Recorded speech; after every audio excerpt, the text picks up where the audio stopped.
So far we have been looking at how do you solve the MDP, right. You have been given, we have not really been looking at how do you solve the RL problem, we have been looking at specifically how you solve a reinforcement learning problem posed as an MDP, right. So, you had states, you had actions, you had the transition and the reward probabilities, and then you used kind of iterative approaches to solve the problem. So, you looked at value iteration, we looked at policy iteration, and you looked at real time dynamic programming and some variants of that, and all the way up till generalized policy iteration. Okay. So, what you will do from now is to look at methods, right, that can be used to solve the reinforcement learning problem without knowing what the underlying MDP is, right. But we will be making the assumption that there exists an underlying MDP, because we will be using that notion, right, that Markowness property to define certain things in our algorithms, right. So, because of that the underlying MDP is assumed to exist, right, but I do not have to know about it, right? I do not have to know the MDP, I do not have to know the P and R, all I need to have is a way of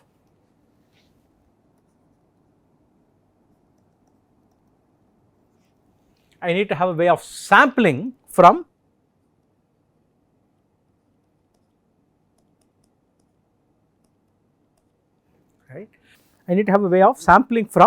P of S prime comma R given S comma A. As long as I have a way of doing that, right, I can still solve the problem, or I can get close to a solution to the problem, as we will see, right.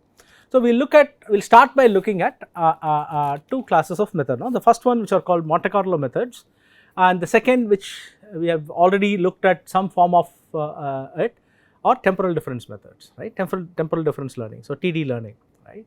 So, it is a slight misfortune in the nomenclature, because the TD learning methods are also Monte Carlo methods, right. They are also simulation based methods, but for some reason Monte Carlo methods have been the name has been given to a certain class of algorithms, while those that use bootstrapping from a value function are called TD methods. Okay.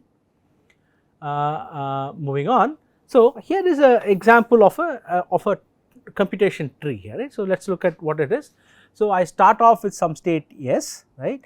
So, I have multiple actions that I can perform from S. So, I have the multiple actions that I can perform from, just give me one sec.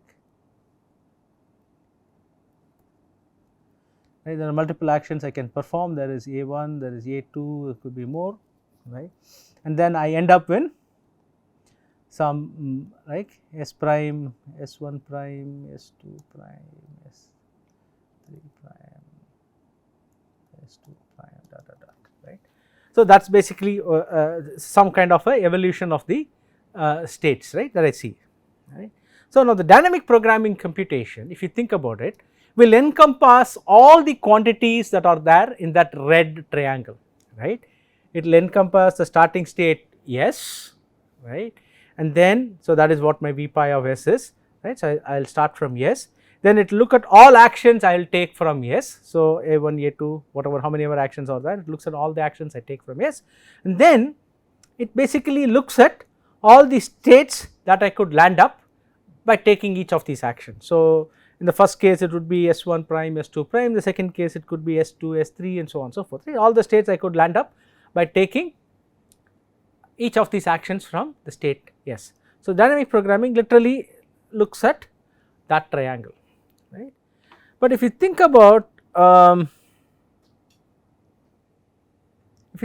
what is it that we are computing, right, when we are doing this dynamic programming update, what is it that we are computing? We are really computing this quantity, right, the expected value of the return, given that you are starting in state S, right, and potentially following a policy pi, right.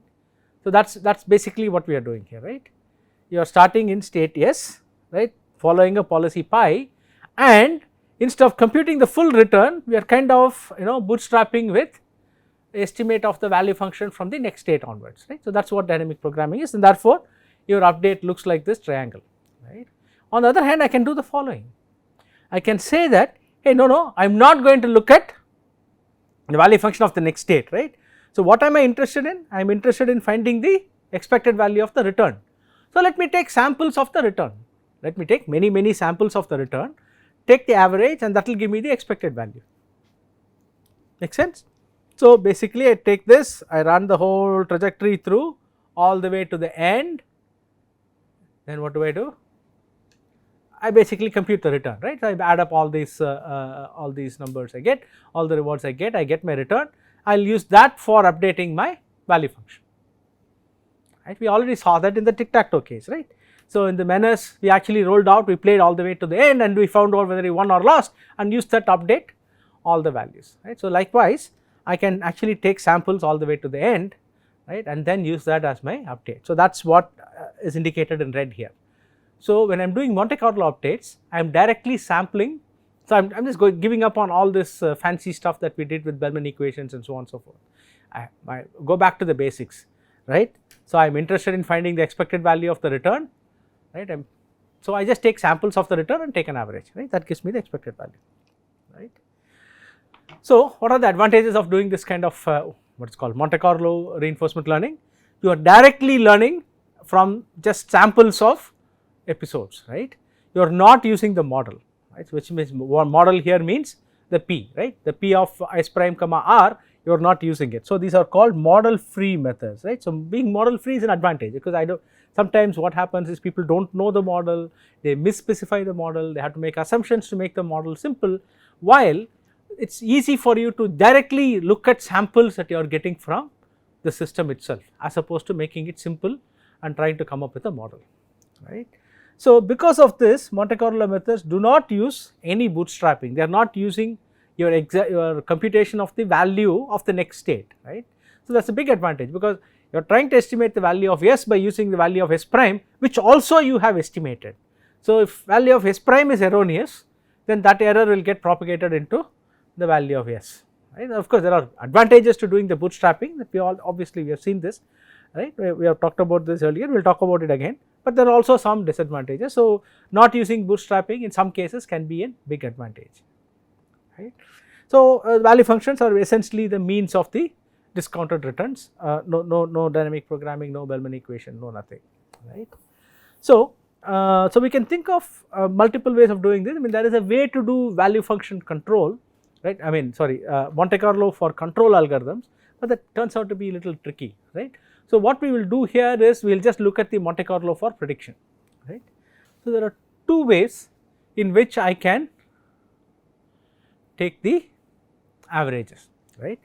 Let us say that I have the following trajectory, right. Let us say that I have the following trajectory. I start from some state S1, right. I take some action A1, I get some reward, right, R, right. Let us call it R1. Then I go to state S2, then I take action A2, I get reward R2, then I go to state S1 again.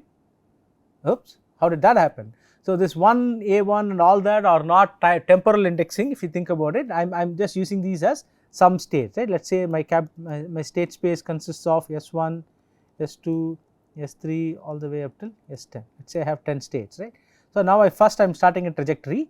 So, I started from S1, I did action A1, I went to S2, I did action A2, and let us say my A consists of A1 and A2, only 2 actions, right. So, I have 10 states, 2 actions, and then I have some reward numbers that are coming, and then I come back to S1, and maybe I do I come here and do A2, and then I get some R3, and then I go to S4, and then I terminate. Let us say that, right. That is my trajectory.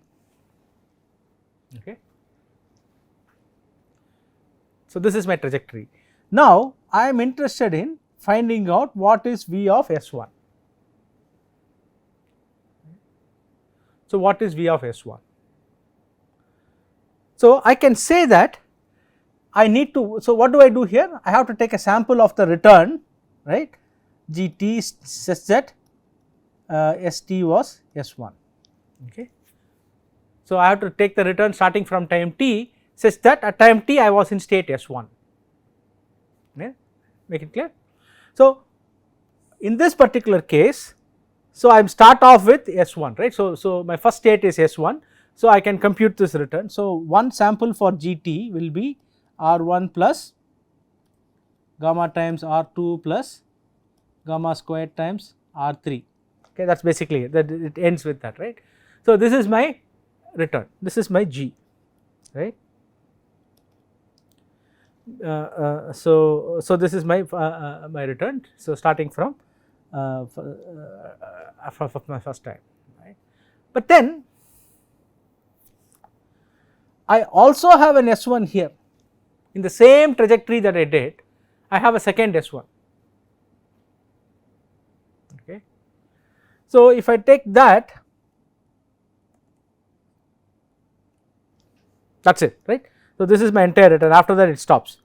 So, I either I have a return, right, that is R1 plus gamma R2 plus gamma squared R3, I also have a return which just says R3, right. Both of these are samples for V of S1, if you think about it, right. I started in state S1, right, I made a few transitions, I came back to S1, I made one more transition and then I stopped, right. So, that is basically what has happened. So, I have gone on and I have my iterations and then I have stopped, right. Now, if I am going to say my V of S1 is just the average of all the return I get, right, whenever I started from state S1, right, I start from S1 going forward, what are all the return I get, right. So, I will take the average of those. So, now I have come to a situation where in a single trajectory S1 occurred twice, therefore, I have two different samples of the return, okay. So, which one should I use in my estimate of the value function? It turns out there are two answers, right, as you can see from the names that I have put in there. So, if it is going to be first visit Monte Carlo, then you will only use the return after the first occurrence of S1 in the trajectory, right. You will use the return after the first occurrence of S1 in the trajectory, and then likewise. So, if there is another trajectory in which S1 occurs, then you will use that and you will take the average. So, let us say there is another trajectory where you start from S2, right, just say S2, A2, R1, you go to S1, A1, R2, then S3, A1, R4, S4, okay. Let us say S4 again you terminated. So, this is the second trajectory that you have. So, this is your trajectory 1, this is trajectory 2, right. So, in trajectory 2, what is your return that you should be using for V pi S1, sorry VS1, right. The return you should be using is starting from here, right, not starting from the beginning, because the first state is S2, right, you start from where S1 occurred. So, your return will be R2 plus gamma R4, right, that will be your return. R2 plus gamma R4 will be your return that you use for V of S, right. So, now if I am doing first visit Monte Carlo, so I will basically take the average of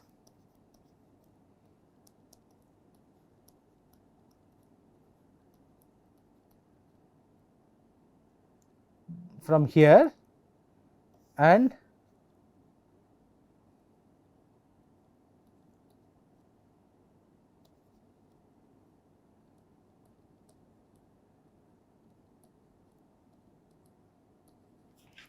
from here, right. So, R2 plus gamma R4 will come from trajectory 2, and from trajectory 1 I will get R1 plus gamma R2 plus gamma squared R3, I will take the average of this. So, this is for first visit.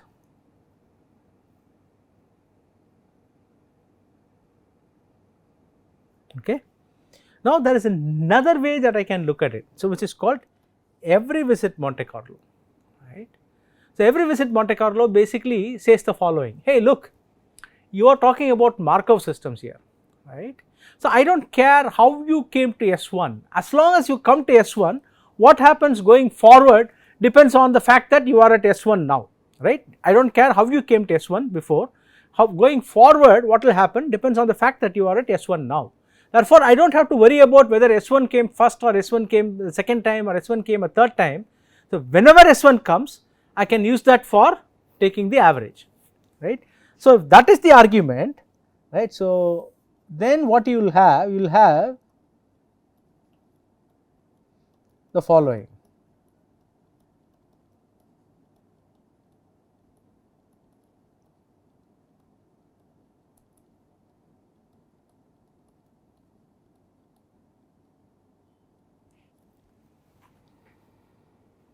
Okay. So, this is for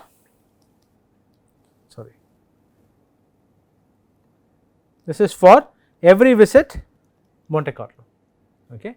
So, this is first visit Monte Carlo, where I will use only the first occurrence of S1 in a trajectory and take the return from there, right, and this is every visit Monte Carlo, where I will compute the return from every time S1 occurs in the trajectory. So, I will get 2 returns from trajectory 1 and I will get 1 return from trajectory 2.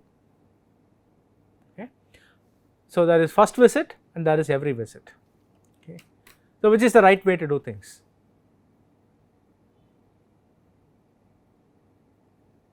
It turns out both are fine. So, if you keep doing these updates long enough, right. So, if you have enough independent trajectories that are generated, right, basically very large number of independent trajectories that are generated, eventually you will converge to the right value function if you use first visit or every visit, does not matter, right. Remember, we are talking about prediction, so we are really talking about V pi, right. So, it will come to V pi regardless of whether you use first visit or use every visit, right. The problem with using, so I gave you the argument for using every visit. Hey, we are Markov, therefore it really should not matter, right, whether I came to the state from S1 or came from somewhere else. So, I should be able to use every sample that I get. So, that for I get more efficient use of the samples I am getting from a single trajectory, right. On the other hand, the argument is follows. Suppose right, R3 after S1, basically if you look at it, I always take action A1 after S1 mostly. So, taking A2 after S1 itself is a very rare occurrence, right, and then getting R3 is also a very rare occurrence. So, now what has happened is that I got one R3 by chance, let us say there is a 0.05 probability of getting an R3, right. Now, what has happened is when I took this first return I used R3 once, right, when I took the second return from trajectory 1 itself I used R3 again. So, if I had been treating these as independent samples, right, if I had used first visit Monte Carlo, R3 would have appeared only once in my computation. Because I am using every visit, R3 and now I used it twice, right, and it is a rare occurrence. I have kind of doubled the chances of that occurrence coming, because for every time that occurs I count it twice, right, or maybe more. If there had been more S1s before R3 happened, I will count it that many times. So, essentially what is happening is I am artificially elevating the probabilities of low probability events by repeatedly counting them, and this leads to some kind of a bias in the estimate of the value function if I am using every visit Monte Carlo. So, if I have only a finite set of samples, I do not have an infinite set of samples, when I have a finite set of samples, then every visit Monte Carlo tends to have a larger bias, while first visit Monte Carlo is a bias free estimate, right. But as the number of samples goes large, both of them converge to the right value function. So, it really does not matter, right. So, in some sense it is okay. So, what we will do now is just quickly look at the pseudocode for first visit Monte Carlo, right. Let us say pi is the policy to be evaluated, start from there, right, and just start with some arbitrary value function, does not matter, because eventually it will all come. So, we typically can also end it, initialize it to 0 for all s, right.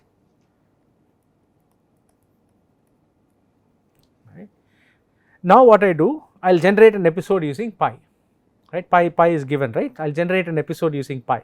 So, that is what we have done here, right. So, I will generate an episode like this using pi, right. Now, for each state S that is appearing in that episode, I will basically compute the return following the first occurrence of S, because I am talking about first visit Monte Carlo. So, I will do it after the first occurrence of S, right. Now, I will add the return to the list of returns starting from S, right, and after I have done this enough times, I can just take that. So, V of S is basically the average of all the returns I have computed starting from state S, right. So, that is basically the first visit Monte Carlo. If it had been every visit Monte Carlo, just this line would change, right. So, for every occurrence of S, not just after the first occurrence of S, I will compute the return following the occurrence of S, I will add the return to the list G, and then finally I will take the average of that, and that will give me the final estimate of the value function. Okay, this is first visit Monte Carlo.